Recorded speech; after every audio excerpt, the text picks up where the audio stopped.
नमस्कार। आप देख रहे हैं अरविंद जी ऑफिशियल और आज हम लोग बात करने चले हैं 2024 में झारखंड में के लोकसभा चुनाव की परिस्थितियां वर्तमान समय में क्या बताती हैं।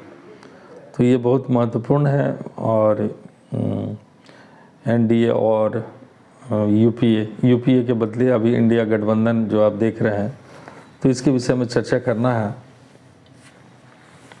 तो अभी वर्तमान समय में टोटल झारखंड में 14 सीटें हैं लोकसभा की, और उस 14 में 11 सीट अभी जो है वो बीजेपी के पास है और जेएमएम के पास एक, कांग्रेस के पास एक और आजसू के पास एक। तो आजसू जो है वो हमेशा कांग्रेस के साथ ही बीजेपी के साथ ही गठबंधन करके लड़ी है एक आध समय को छोड़कर।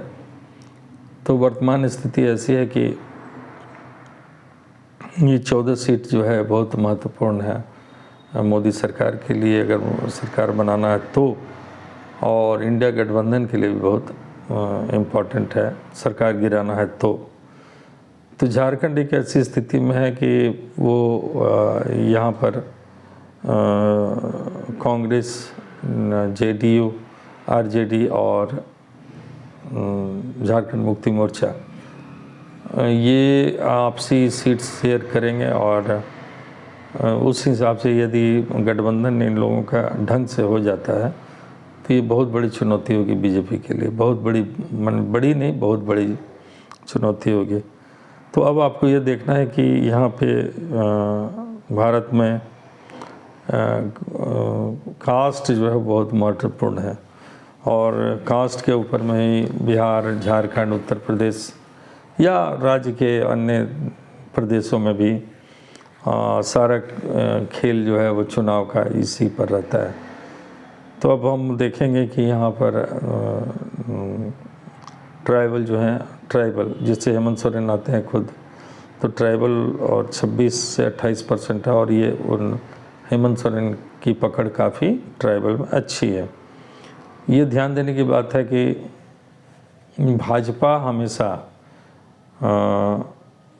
मतलब नॉन ट्राइबल को ही प्रदेश अध्यक्ष बनाती रही है। तो इससे भाजपा में जो ट्राइबल जो हैं वो शुरू से जुड़ नहीं पाए ढंग से, लेकिन इस बार उन्होंने बनाया है बाबूलाल मरांडी को कि जो खुद ट्राइबल है, लेकिन मेरे हिसाब से जो पॉलिसी है वो ट्राइबल के हिसाब से ट्राइबल जितने लोग हैं वो लोग जानते हैं इस बात को, या सोचते हैं, उनके दिमाग में ये चीज़ है कि ये मतलब भाजपा जो है वो ट्राइबल को प्रमोट नहीं करती है, वो इसको बाहरी पार्टी के रूप में मानते हैं, ट्राइबल खास करके। तो आप यहाँ देखेंगे कि ट्राइबल जो है 26% है और एससी शेड्यूल कास्ट यहाँ पर 12% है और मुस्लिम 14.53% है। क्रिश्चियन कम्युनिटी के बारे में 4.3% दिया गया है जो कि हम देखे हैं। अब ये नहीं पता है कि क्रिश्चियन कम्युनिटी उस ट्राइबल में ही है या अलग है, मैं इस पर कोई हमारे वाद विवाद नहीं है। और कुर्मी जो है वो 12% है। तो हमारे लिए यहाँ पर 3 फैक्टर हो जाता है। कुर्मी जो है 12% जो है वो आजसू जो कुर्मी बेस्ड माने पॉलिटिक्स करती है, तो आजसू और नीतीश कुमार यदि आते हैं तो नीतीश कुमार यदि चूँकि नीतीश कुमार खुद कुर्मी हैं और 12% यहाँ वोट है, तो ये ज़रूर इसमें डिवीज़न होगा।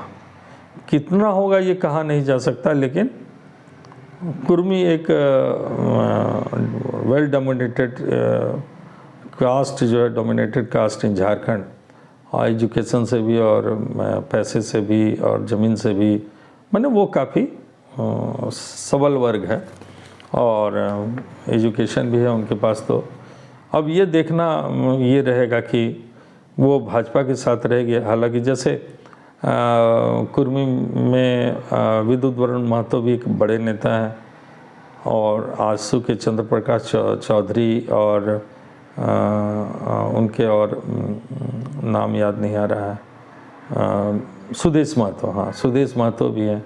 तो ये सुदेश महतो और सुदेश महतो, चंद्र प्रकाश चौधरी और आपके विद्युत वरुण महतो, ये भाजपा के साथ, माने भाजपा के साथ अटैचमेंट है इनका। ये विद्युत वरुण महतो तो खुद भाजपा में है और ये दोनों जो है आजसू में है, तो ये दोनों का एक कॉम्बिनेशन बनता है।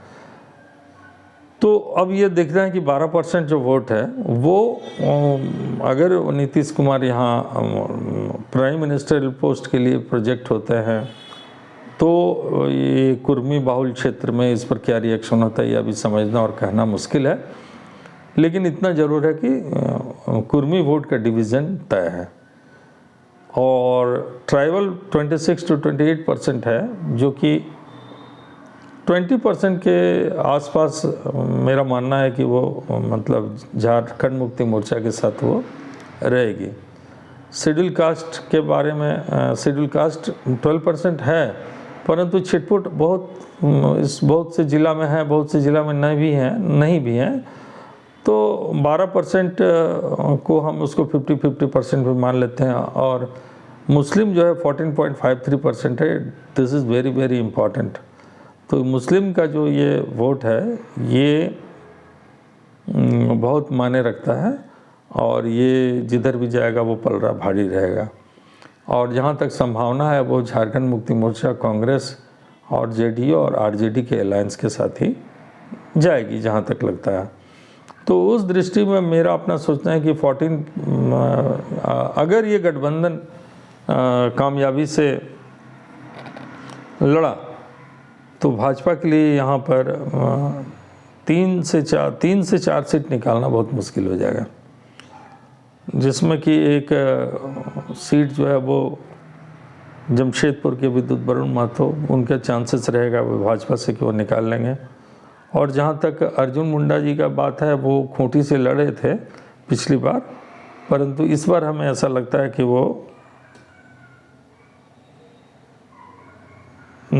सरायकेला खरसवां से भी लड़ सकते हैं, या हो सकता है उनकी पत्नी लड़े। तो एक बहुत अच्छे रणनीतिकार में से अर्जुन मुंडा को मैं मानता हूँ और सौम्य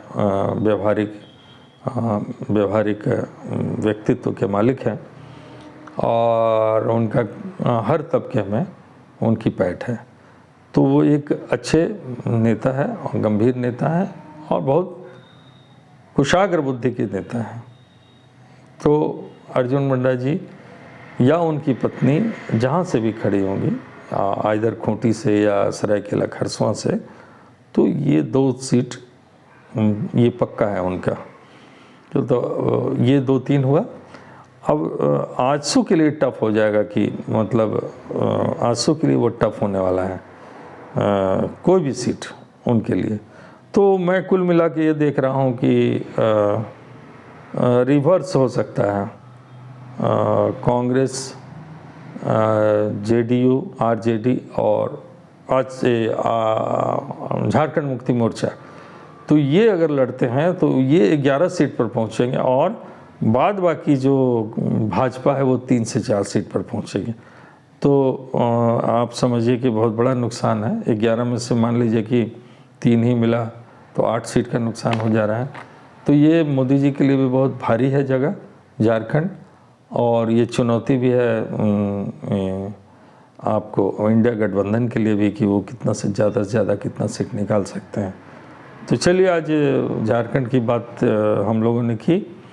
आगे इस तरह से छोटी छोटी मुलाकातें होती रहेगी और मैं चाहूँगा कि आप एक बार चैनल को सब्सक्राइब करें और हौसला बढ़ाएं। बस इससे ज़्यादा और कुछ नहीं। मिलते हैं फिर।